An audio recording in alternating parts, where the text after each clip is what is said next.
This is Ron Higgins of NOLA.com and the Times-Picayune. It's time for the Sunday, May 3rd, the NFL Draft Hangover edition of the First Cup of Coffee. The first thing that comes to my mind every morning about college sports.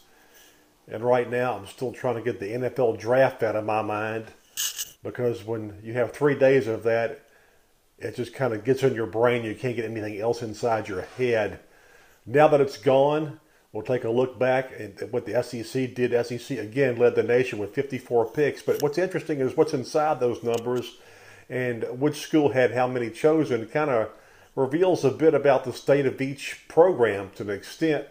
I mean, like, for instance, Florida had the most picks with 8.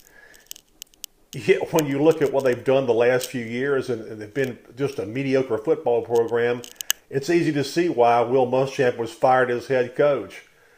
Because he had eight NFL draft picks and still couldn't really win. And, you know, that reveals something right there. You look at Missouri, they were third behind Alabama. Alabama had 7 draft picks. Missouri had 6. Now, we just keep underestimating Missouri. I know I do. Every year I underestimate Missouri. And I guess there's a reason why they've been the SEC championship game the last 2 years. They have good talent, better than we give them credit for. They had 6 draft picks. If you look at Mississippi State and Arkansas, they had 5 each along with Auburn and Georgia.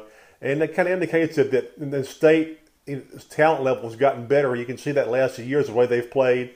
Arkansas is on the way up with Brett Bielema.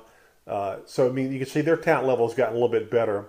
Ole Miss only had 1 draft choice, but most of their talent is like LSU. It's in the underclassmen, and I expect Ole Miss to have a big draft next year.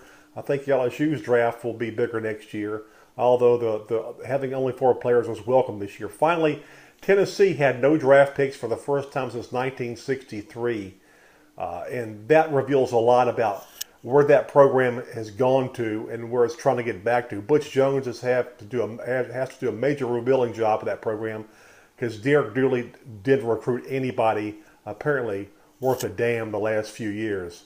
This is Ron Higgins from NOLA.com and Times-Picayune, and that's the First Cup of Coffee for Sunday, May 3rd. Have a great week.